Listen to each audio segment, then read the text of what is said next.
Hello guys, so আজকে আমরা চলে এসেছি কলকাতার তাজমহল ভিক্টোরিয়া মেমোরিয়াল ট্যুর করতে। ফ্যামিলি সমেত মিলে ছুটির দিনকে ভিক্টোরিয়া মেমোরিয়াল কিন্তু খুব খারাপ জায়গা না, ভীষণই ভালো জায়গা। এমনকি বাচ্চাদের নিয়ে আসলে তোমরা এখান থেকে অনেক কিছু জানাতে পারবে, তাদেরকে শেখাতে পারবে। তো এখানে আগের থেকে তোমাদেরকে জানিয়ে রাখি, ভিক্টোরিয়া মেমোরিয়ালে ঢোকার জন্য কিন্তু তোমাদের টিকিট কাটতে হবে মাথাপিছু 50 টাকা করে। 50 টাকা টিকিট কাটলে কিন্তু তোমরা শুধু গার্ডেনটা ঘুরতে পারবে আর ভিক্টোরিয়াটা দেখতে পারবে। আর যদি তোমরা ভেতরে ঢুকে বাচ্চাদেরকে কিছু দেখাতে চাও কিংবা নিজেরা ভিক্টোরিয়া কেমনভাবে তৈরি হলো, কেমনভাবে শেষ হলো, কোন রাজা কি করেছে সেইগুলো তোমরা যদি জানতে চাও পুরনো তথ্য, তাহলে কিন্তু তোমাদের টিকিট কাটতে হবে 100 টাকা করে। আর সন্ধ্যাবেলায় যে জানকারিটা দেওয়ার জন্য ফিল্ম চালানো হয়, সেই ফিল্মটা দেখার জন্য তোমাদের কিন্তু টিকিট কাটতে হবে মাথাপিছু 200 টাকা করে, এমনকি 500 টাকার টিকিটও আছে। তো পুরো ভিডিওটা দেখতে থাকো, খুব ভালো লাগবে তোমাদের। আগে বলে দিই, আমার চ্যানেলে যারা নতুন আছো প্লিজ আমার চ্যানেলটাকে সাবস্ক্রাইব করে রাখো এত সুন্দর সুন্দর ভিডিও দেখার জন্য। আর ভিডিওটা ভালো লাগলে পর অবশ্যই একটা লাইক করো আর উপযুক্ত কমেন্ট করে আমাকে হেল্প করো, আমাকে সাপোর্ট করো। এই মহলটি রানী ভিক্টোরিয়ার উদ্দেশ্যে তৈরি করা হয়েছিল বলে এই মহলটির নাম হচ্ছে ভিক্টোরিয়া। আর এই মহলটি আগ্রার তাজমহলের সাথে নির্মাণগত কিছু মিল থাকার জন্য ভিক্টোরিয়া মেমোরিয়ালকে কলকাতার তাজমহল বলা হয়। এই মহলটির নির্মাণগত কাজ শুরু হয়েছিল 1906 সালে এবং পূর্ণতা লাভ পেয়েছিল 1921 সালে। ভিক্টোরিয়া মেমোরিয়াল প্রায় 103 মিটার লম্বা, 63 মিটার চওড়া, 56 মিটার উচ্চতা বৈশিষ্ট্য। ভিক্টোরিয়ায় পৌঁছাতে পৌঁছাতে আমাদের একটু লেট হয়ে গেছিলো, তাই কিন্তু আমাদের প্রচুর খিদেও পেয়ে গেছিলো। তাই ভাবলাম ভেতরে ঢোকার আগে একটু লাঞ্চটা কমপ্লিট করে নিই। লাঞ্চটা কিন্তু আমরা বাড়ি থেকেই তৈরি করে নিয়ে গেছিলাম। আর এরকম পরোটা আলুর দমের সাথে যদি সামনে এরকম ভিক্টোরিয়া থাকে, তাহলে লাঞ্চটা তো জমে ক্ষীর হয়ে যায়। আর নতুন করে ক্ষীর বানানোর দরকার পড়ে না, তাই না? তো এখানে কিন্তু আমরা সবাই মিলে বসে গেছি একটা হেলদি লাঞ্চ করতে। তোমরা কিন্তু যদি বাড়ি থেকে কিছু না বানিয়ে যাও, ওখানে কিন্তু ক্যান্টিন আছে যেখানে তোমরা সামঞ্জস্য দামের সম্বন্ধে সব কিছু তোমরা পেয়ে যাবে। দাম কিন্তু বেশি না। আমরা ওখান থেকে চাউমিন অর্ডার করে নিয়েছিলাম, কিন্তু দাম যেরকম আর কোয়ালিটিও কিন্তু খুব ভালো।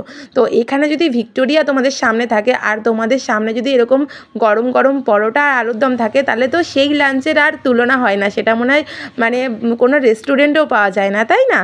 1921 সালে 28শে ডিসেম্বর এই মহলটির উদ্বোধন করে রাজা অষ্টম অ্যাডাম্ড এবং সর্বসাধারণের জন্য খুলে দেওয়া হয়েছিল ভিক্টোরিয়া মেমোরিয়ালের দরজা।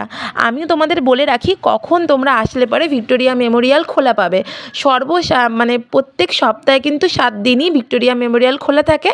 আর সকাল 10টা থেকে সন্ধ্যা 7টা পর্যন্ত কিন্তু তোমরা খোলা পাবে। আমাদের সবার থেকে যে সবথেকে বড় সদস্য আমার সাহেব, সে কিন্তু ওখানে গিয়ে ভীষণ খুশি হয়েছে। এত বড় মাঠ পেয়ে সে কিন্তু ভীষণ আনন্দিত। সে কিন্তু এখনও পর্যন্ত কিছুই বোঝে না, কিন্তু সে এত আনন্দ করছে, তার আনন্দটা দেখেই বোঝা যায় যে সে কতটা আনন্দ পেয়েছে মনে মনে।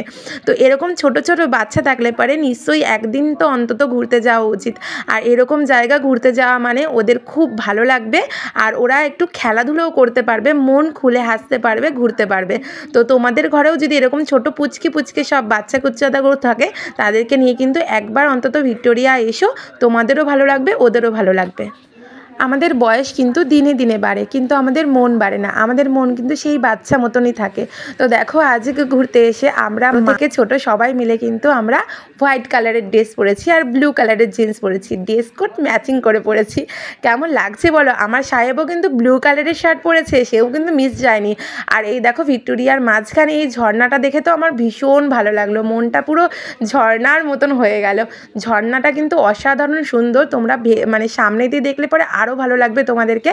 আর ঢুকবো এখন ভিক্টোরিয়ার ভেতর। তো আজকে তোমাদের পুরো ভিক্টোরিয়াটা দেখালাম আর বাইরের গার্ডেনটাও কিন্তু দেখালাম। পরের নেক্সট ভিডিওতে তোমাদের ভিক্টোরিয়ার ভেতরে কী রয়েছে সেইগুলো অবশ্যই দেখাবো। ভিক্টোরিয়ার ভেতরে কিন্তু মোবাইলের ভিডিও করা নিষিদ্ধ, অনেককেই ভিডিও করতে দিচ্ছে না, তবুও আমি ভিডিও করে এনেছি আর পারমিশন নিয়েই ভিডিওটা করেছি। তো তোমাদেরকে সেইগুলো সব শেয়ার করব। তো ভিডিওগুলো দেখার জন্য কিন্তু আমার চ্যানেলটা অবশ্যই সাবস্ক্রাইব করে রেখো।